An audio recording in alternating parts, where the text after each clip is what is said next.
जिस मनीष वर्मा की बात कर रहे हैं वो मनीष वर्मा पहले तो आईएएस थे। हाँ। मुख्यमंत्री जी के सचिव भी रहे हैं। पहले तो मलाई चाट लिए हैं। अब उनको अपना कुछ नहीं दिख रहा है, तब अपना भविष्य तलाश रहे हो। सच्चाई यही है मनीष वर्मा की, बंडमरू बन बैठे थे और उन पर लगाम लगाने का काम किया जेडीयू। मुख्यमंत्री जी को इस विषय पर जरूर ध्यान देने की जरूरत है और ध्यान इसलिए देने की जरूरत है कि बिहार विधानसभा का चुनाव आ रहा है और 25 से 30 फिर से नीतीश का जो ये नारा जेडीयू ने दिया है, दिया क्या कहते हैं कि होगा नहीं, ऐसे नहीं होने वाला है। बिहार का युवा सभी चीजों को जानता है, नेताओं की चालाकियों को भी जानता है। 2020 के चुनाव में आपने देखा होगा, जब सरकार बन रही थी, जो भी लोग घोषणा पत्र तैयार किए थे उस सभी में था कि डोमिसाइल लागू करेंगे, डोमिसाइल लागू करेंगे चुनाव के समय।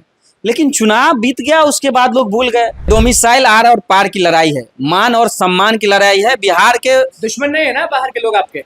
देखिए, हमारे दुश्मन नहीं है और हम अपना दुश्मन किन्हीं को मानते ही नहीं है।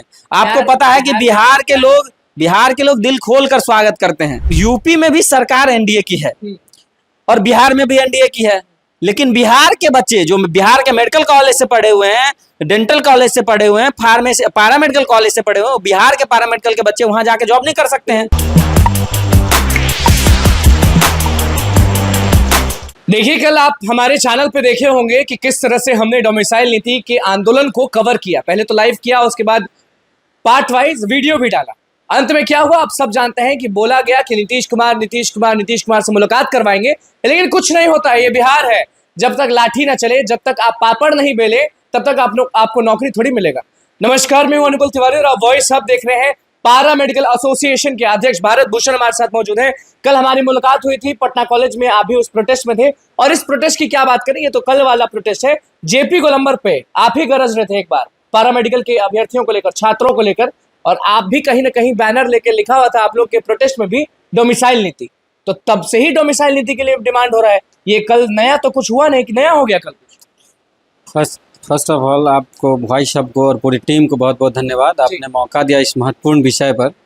एक्चुअली डोमिसाइल को लेकर के पहले से भी लोग प्रयास करते रहे हैं और कई बार सदन में भी इसको लेकर के माननीय विधायकों ने मजबूती से आंदोलन किया है।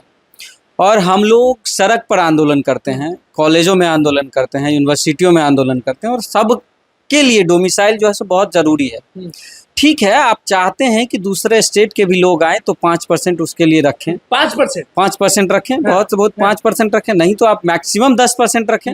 लेकिन एटलीस्ट 90% जो है सो बिहार का संसाधनों पर बिहार के लोगों का अधिकार है और होना भी चाहिए। तो बिहार में ऐसा तो नहीं है आप क्या बोलते हैं एमएलसी आप बना रहे हैं, जो शिक्षक का निर्वाचन क्षेत्र है वहीं से बना रहे हैं ना आप। तो ऐसा नहीं है कि एमएलसी के लिए यूपी से ला रहे हैं कैंडिडेट को और उसको स्नातक में यहाँ पे लड़वा रहे हैं।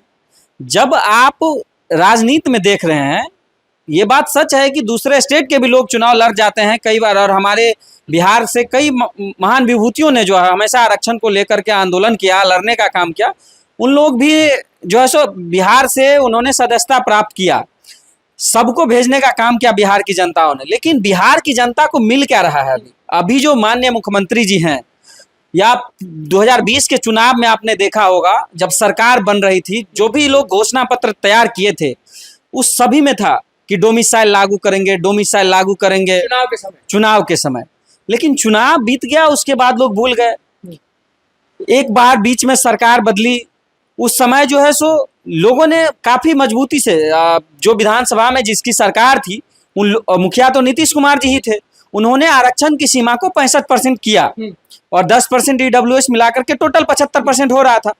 तो वो काफी महत्वपूर्ण था। एटलीस्ट सरकार को उसको भी बढ़ा देना चाहिए था, 9वीं अनुसूची में उसको शामिल कराना चाहिए था।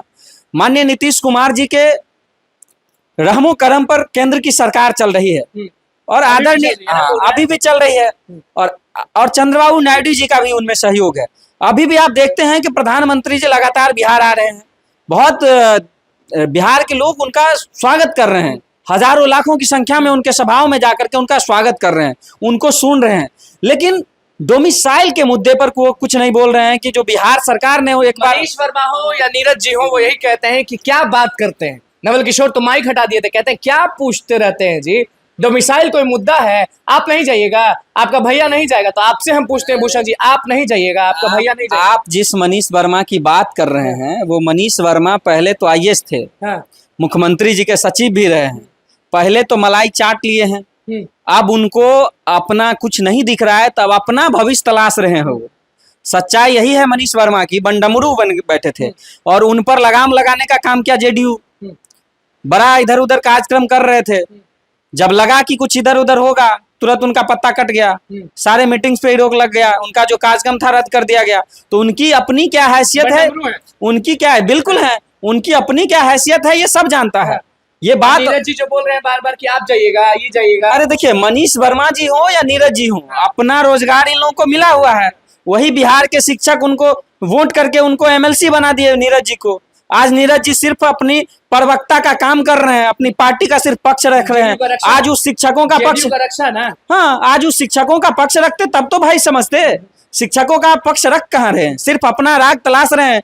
हो सकता है कि फिर मंत्री एक बार मिल जाए, मंत्री पद, इनका और कुछ नहीं है, सिर्फ पार्टी के सपोर्ट में बोलना, सरकार के सपोर्ट में बोलना और अपना प्रमोशन धीरे धीरे पाते रहना। तो हुजूम कल हुजूम निकला था और सारे लोग यही सोच रहे थे और आप भी यही कहीं ना कहीं सोच रहे होंगे कि मुख्यमंत्री से 2 मिनट मिल लेंगे और सब चीज क्लियर हो जाएगा।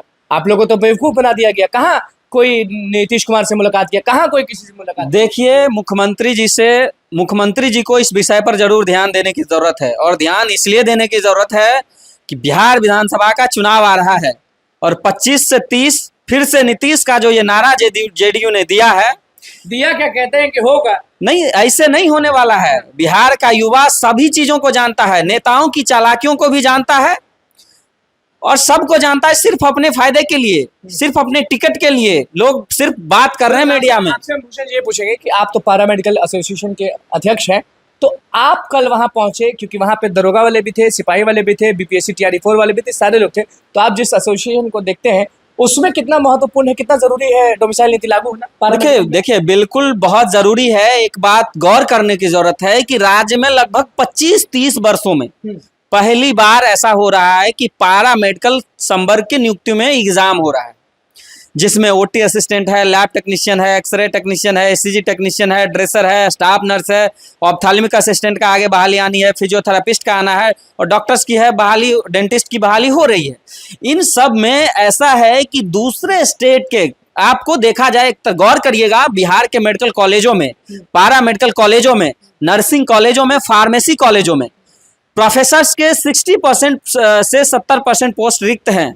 पता नहीं मेडिकल कॉलेज खुल रहा है, लेकिन उन कॉलेजों में जो सुविधाएं होनी चाहिए, बड़े बड़े बिल्डिंगें हैं नो डाउट, लेकिन जो कॉलेज में ट्यूटर लेक्चरर का पोस्ट होना चाहिए वो सारे के सारे रिक्त हैं। पारा मेडिकल कॉलेज का तो ऐसी स्थिति है कि 100% प्रोफेसर्स के पोस्ट रिक्त हैं।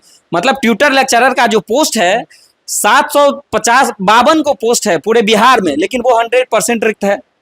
अब बच्चे पढ़ाई नहीं कर रहे हैं स्पेशलिस्ट टीचरों से, तो बच्चे अब एग्जाम देने जा रहे हैं। अचानक से आपने एग्जाम का घोषणा किया, वो बच्चे एग्जाम में लिखेंगे क्या? और ये स्थिति सिर्फ पर्टिकुलर पारा मेडिकल इंस्टीट्यूट की नहीं है, सभी जो पूर्व से बहुत बड़ी होने वाली है डोमिसाइल नीति। देखिए डोमिसाइल आर और पार की लड़ाई है, मान और सम्मान की लड़ाई है। बिहार के दुश्मन नहीं है ना बाहर के लोग आपके? देखिए हमारे दुश्मन नहीं है और हम अपना दुश्मन किन्हीं को मानते ही नहीं है।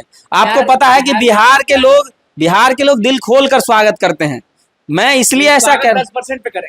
देखिए स्वागत 10% पे इसलिए कि कई ऐसे राज्य हैं, मैं उदाहरण दे रहा हूं कि हमको वहां मौका नहीं मिल रहा है, हमारे बिहार के जो साथी हैं उनको वहां मौका नहीं मिल रहा है। बगल का झारखंड आप देख लीजिए, झारखंड में नौकरी करने के लिए आपको झारखंड से मैट्रिक इंटर पास होना चाहिए।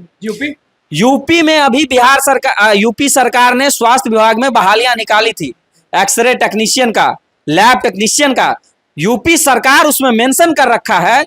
वहां भी बीजेपी का विज्ञापन में मेंशन है कि वहां से मैट्रिक इंटर पास होना चाहिए, वहां के हाई स्कूल से मैट्रिक होना चाहिए। वेस्ट बंगाल में भी सुने कि कल नोटिस आ गया है। हाँ, वेस्ट बंगाल में भी है। देखिए यूपी में भी सरकार एनडीए की है और बिहार में भी एनडीए की है, लेकिन बिहार के बच्चे जो बिहार के मेडिकल कॉलेज से पढ़े हुए हैं, डेंटल कॉलेज से पढ़े हुए हैं, फार्मेसी पारा मेडिकल कॉलेज से पढ़े हुए हैं, बिहार के पारा मेडिकल के बच्चे वहां जाके जॉब नहीं कर सकते हैं। क्या लगता है नीतीश जी करेंगे डोमिसाइल? देखिए मैं तो हाथ जोड़ करके रिक्वेस्ट करता हूं माननीय मुख्यमंत्री जी से, अगर 25 से 30 और फिर से नीतीश की ख्वाहिश है, तो रिक्वेस्ट यही है कि राज्य के युवाओं को राज्य में अधिक से अधिक नौकरी दीजिए, डोमिसाइल लागू कीजिए। हो सकता है डोमिसाइल लागू करने के लिए आप कहें कि सत्र बुलाना पड़ेगा, ये करना पड़ेगा, लेकिन जो 75% जो आरक्षण की सीमा थी, जो 65% और 10% ईडब्ल्यूएस, तो एटलीस्ट उसको जो है सो तुरंत उस पर जो है सो प्रधानमंत्री जी से रिक्वेस्ट करके उसको 9वीं अनुसूची में लागू करिए, उसको डलवाइए, जिससे कि वो आरक्षण का लाभ लोगों को मिल सके। बिल्कुल, देखिए भारत भूषण हमारे साथ थे, किस तरह से। बिल्कुल, हाँ, सरकार लगातार महिलाओं को आगे बढ़ा रही है, ये स्वागत योग्य है, लेकिन एक तरफ जब सीट 40% आपका जनरल में रहता है, और जनरल में कई सारी नियुक्तियों में देखा गया है, अभी आपने टीआरई के बहाली में देखा, शिक्षकों की बहाली में, कि 40% जो जनरल का सीट रह रहा है उसमें लगभग 90% दूसरे स्टेट के लोग आ जा रहे हैं। तो मेरा डोमिसाइल का पक्ष इसलिए है, डोमिसाइल इसलिए होना चाहिए कि बिहार के युवा हैं, बिहार में उनको रोजगार मिले। ऐसा नहीं हम कह रहे हैं कि आप टोटली बंद कर दीजिए, लेकिन जो 90% तक बिहार के बच्चों को रोजगार मिले, नौकरी मिले। कई नेता का आप देखेंगे इंटरव्यू, जो पार्टी के प्रवक्ता लोग हैं एनडीए समर्थित, वो लोग कहेंगे कि बिहार हम रोजगार तो दे रहे हैं। भाई रोजगार नहीं, नौकरी जो है, नौकरी सरकार 10 लाख नौकरी कर रही है, तो उस 10 लाख में 9 लाख तो बिहार के लोगों को नौकरी मिलना चाहिए। गहमा गहमी चलते रहेगा और डोमिसाइल नीति लेकर रहेंगे बिहार के जितने भी अभ्यर्थी। तो बस हमारे चैनल को सब्सक्राइब करें, इस पेज को लाइक करें। बहुत बहुत धन्यवाद।